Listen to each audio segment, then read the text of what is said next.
Hello, guys. I want to talk. I feel like I want to talk.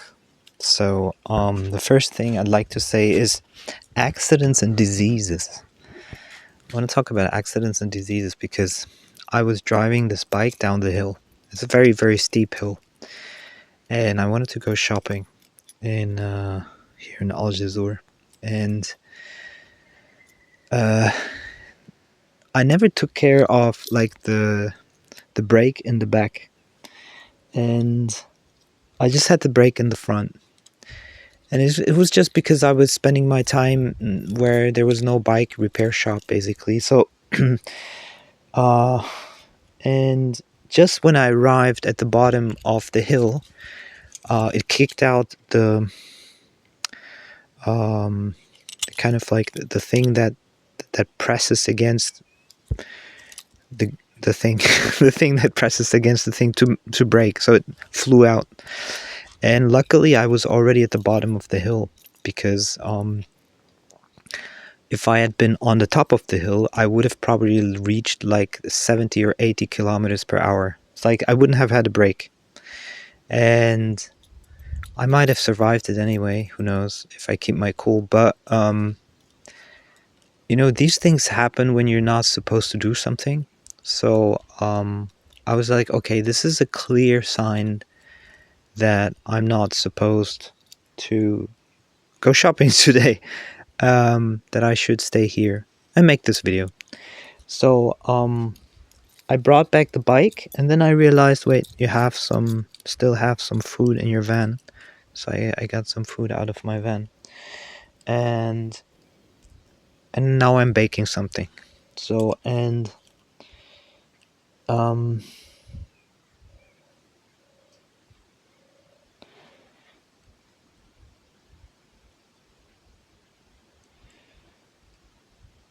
and I think it often happens when there's an unloading of energy in the universe and the cosmology, like up there somewhere. And I notice like these patterns. I'm really good in recognizing patterns in the universe, and so I noticed this in my life, but also in other people's lives. That it's actually always the sign, or a sign to slow down, to stop, to reconsider. Sometimes also to reconsider life. Well, I'm not gonna reconsider my life because of a break, but I'm definitely gonna break. You can't break your life. You're going downhill. It's actually interesting to think about things symbolically. You're going downhill super fast. I was like, maybe like with brakes, I do like 40 kilometers, 50 kilometers per hour. And then depends on the day if I'm into it. And then without the brakes, it would have probably been even more than 70, 80. So, that was close. Let me fix that. So,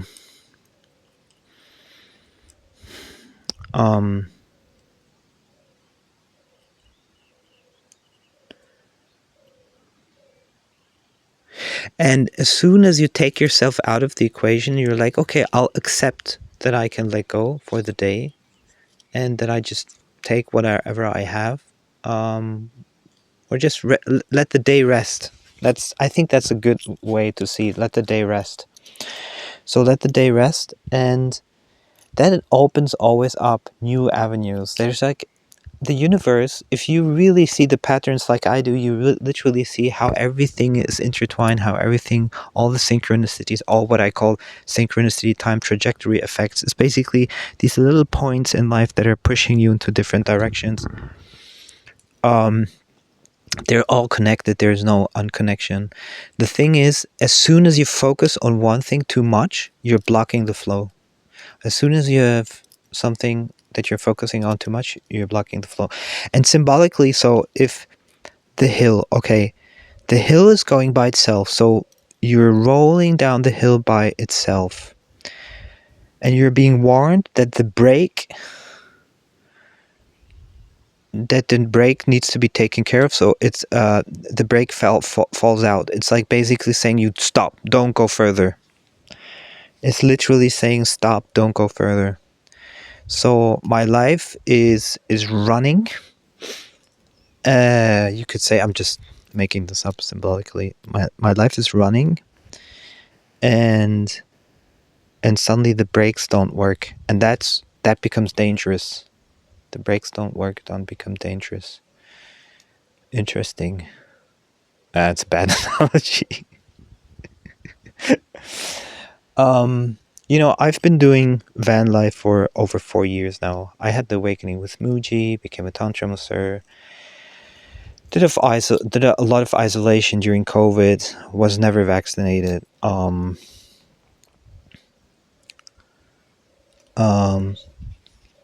Then I got the van, started traveling for years. A lot of traveling alone. Um, yeah, and now I've been in this region in near Algesur in southwest of Algarve, and just by everything how it connected. And I have to say,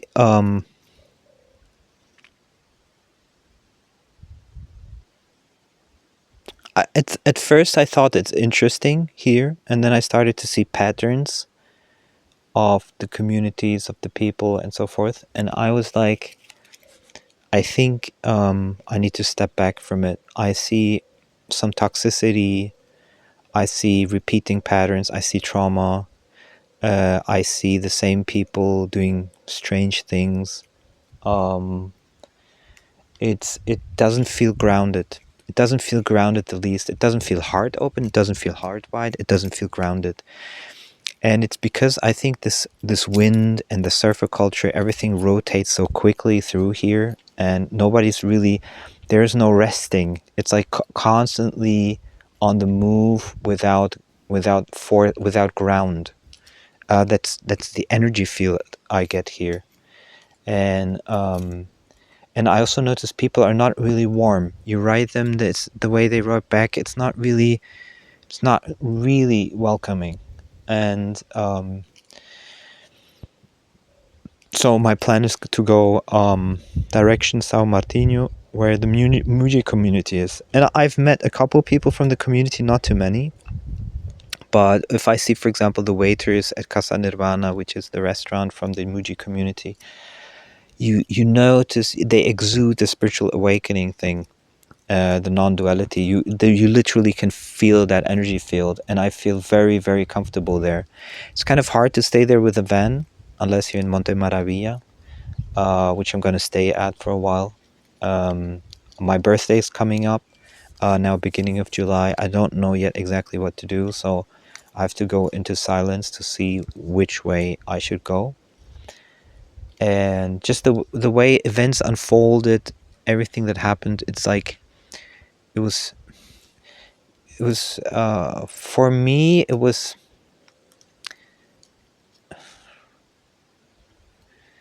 I don't even have the right word for it. Unusual. It was unusual. Upheaval. It was unusual.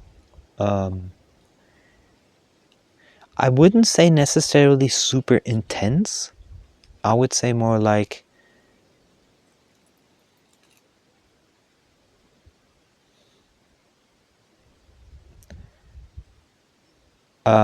seeing, observing. I was very, I don't want to say only negatively, that would be wrong, but I wasn't truly inspired by the communities that are run here. I'm not truly inspired by them. It feels almost like a whole bunch of trauma people coming together and reliving the trauma every day, and then trying to. It's almost like as if you build a house and you try to push people into it, like that are mentally or spiritually challenged. And they're living amongst each other, and they're giving each other sessions, kind of trying to help each other, but it's not really working. That's how it feels. It feels like an echo chamber of I don't want to say insanity, that would be a little bit too much, but like desperation. Desperation is the right word, almost. It's like, and then sexuality is also mixed into the whole orchestrated kind of like thing. It feels weird. And I'm with sexual energy. I'm very familiar coming from tantra, but it's just weird. It's like I see these people, I watch them, I observe them, not in an intentional way. It's just I soak it up. And my system, how it works as a double cancer, as hypersensitive person, energy healer, I can like sense certain things, and they're pretty much always right.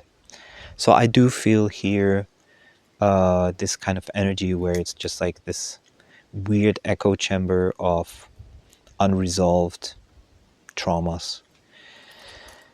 And it seems to draw these people in also. In the eco communities, I saw a lot of these problematic people, especially young people, also rotate through there, being abused by the people who run it.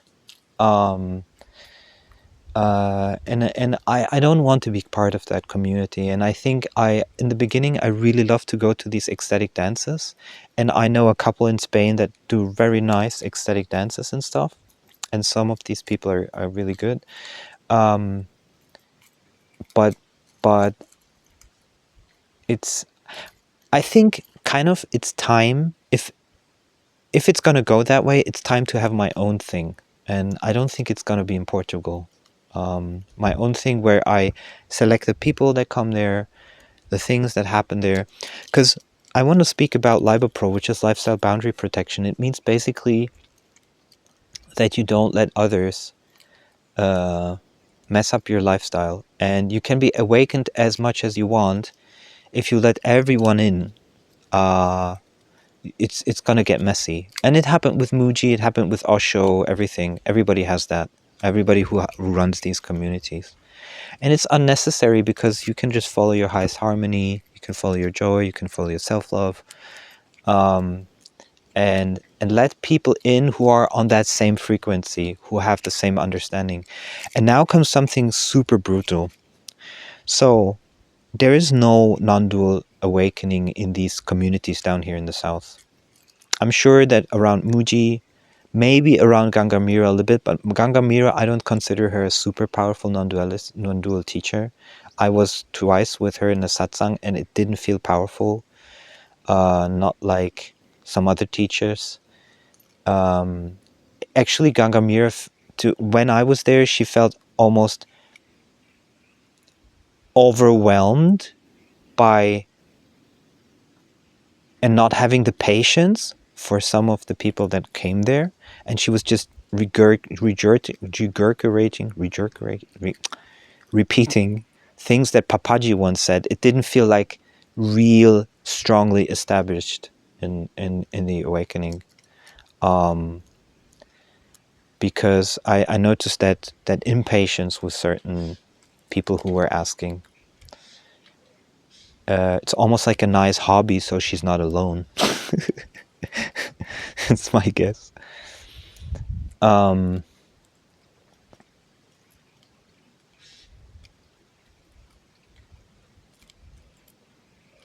It's tremendously beautiful here, but it's restless at the same time. You also notice this because, there's a massive, massive, massive view here in all directions. And I don't know if you can see that. It goes like super far. The view is amazing. You have the eucalyptus trees. Everything else is flat. There's a lot of wind coming through. Normal large trees don't like to grow here. It doesn't feel welcoming. It doesn't feel calm. It doesn't feel nurturing. It's not nurturing. I think this is the core. It's not nurturing. And luckily, I have the flexibility to just say, okay, this was a nice experience. I enjoyed having this experience, even though some certain things were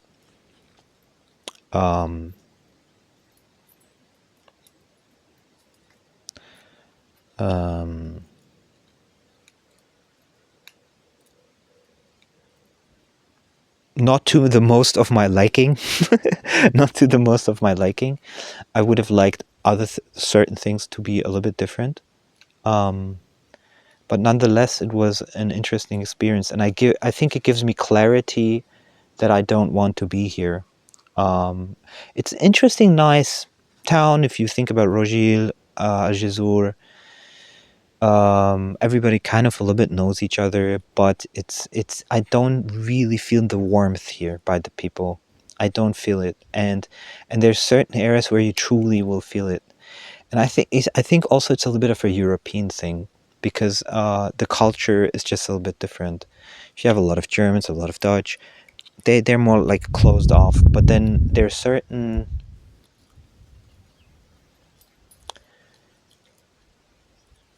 yeah. It's hard because on the one side there's um it would be nice to have like this openness, and it's at the same time the spiritual awakening, so kind of like an awakened Spanish person, kind of like a little bit wider and just joyful. And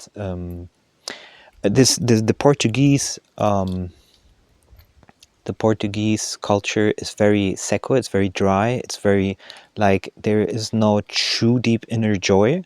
It's more like it's almost you can feel like a survival mechanism rather than true joy. And that's just not me. I literally I wake up in the morning. I'm optimistic. I'm joyful. And I want that around me. And I think so. Spiritual awakening, resting or abiding as the self, marinating as the self in nothingness, allows you to move through life like the experience that I'm having now. And then it gives you also some kind of clarity at the end, on certain things. And I feel like I have the privilege of literally moving from room, like the analogy of one room into another room, and learning certain things there, and understanding them better, and everything forms then part of the whole. But you must never get stuck. The moment you get obsessive, the moment you get attached, the moment you're blocking the flow, then you are basically closing off all the abundance of the universe. That's the big problem with attachment. If you're very attached to a person, you become obsessive, and you cannot see like the forest for the trees. You are completely blocking the flow. It's like when you think too much about a thought, or when you think too much about a feeling, you're like all the energy is focusing there. You're actually blocking the flow. And yeah, so letting go is literally the most important exercise of all. And yeah.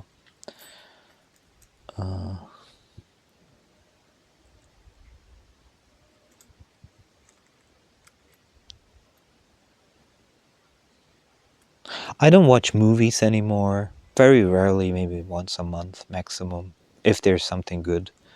I don't. I'm mostly disappointed by all modern movies. It doesn't, and there's no pull into it. I don't even read anymore.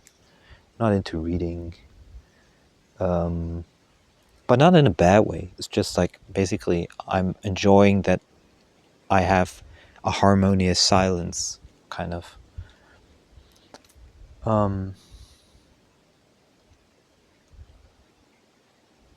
There is a serenity about Portugal, 100%, but it's just not nurturing. It's not nurturing for some reason. I cannot explain it. And it's not just the people, it's literally like the nature, everything. It's not truly nurturing. I would say, but it's also a question of your dosha, like what type of person you are, if you like wind, don't like wind, all these type of things, yeah. I noticed, for example, I did a little bit of surfing, and I noticed that I actually don't like it because it like it brings very much unrest into my energy system, and like one wave after the other, boom boom. It's like I like to keep my harmony, and the waves bring actually disharmony in a way. Most surfers, by the way, they need the surfing so they can detach from the mind because they don't have other tools. They do a lot of drugs also, most of them psychedelics and stuff, and it doesn't really help them. I met a bunch of them, and I also met a girl. She knows a lot of them in Southwest France, and she said they're like they do that for 10 years and they're all like getting bellies, completely messed up with drugs. Their life is a disaster and so forth. So I think the reason I'm saying is because everything that's kind of glorified, even if it's trendy, has has often very strong downsides that people don't like to talk about, or that people don't even recognize. And and I like to live smart. I like to live super smart. And this is why I wrote the book. This is why everything that I do, uh, I truly go into silence, get revelations, realize certain things about life as much as I can, and then become super smart about it.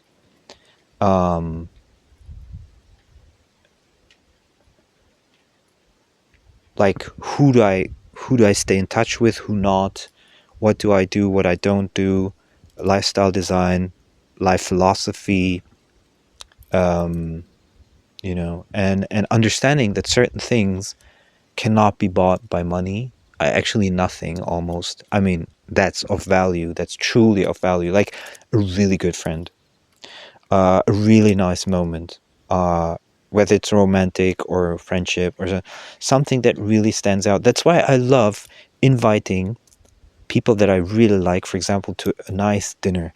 It's just it's a memory for forever. It lasts.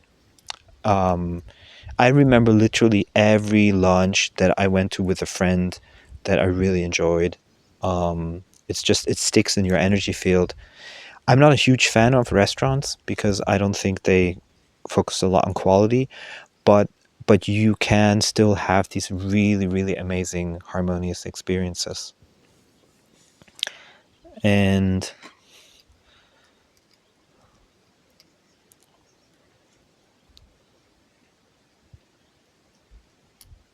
there's certain things you probably won't get in life, even if you wanted to, or even if you prepared yourself for it. And I think this is one of the most important things of this video, is that everything can be used as a sadhana, meaning everything that has a pull, everything that you want, desire, that you obsess about, is actually a possibility to liberate yourself from it. And the liberation feels a million times better, like a million times better. Once you truly are liberated from it by a spiritual awakening, it feels a million times better than the actual obsession about the object or person or whatever. It's literally like it's almost like you have been. You know how it feels like? It's been as if you've been in prison for 15 years in a very small cell, and suddenly they let you out. It feels like it feels like really free. Yeah.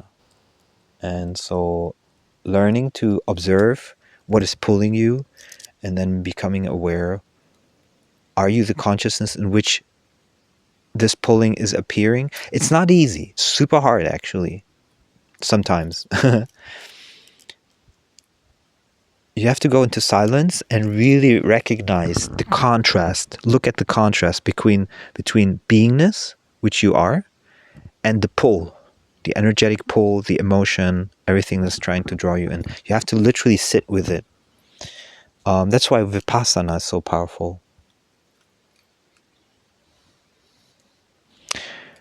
Okay, one more thing. Trust. Just trust in the universe that everything is unfolding the way it should, but you have to let go.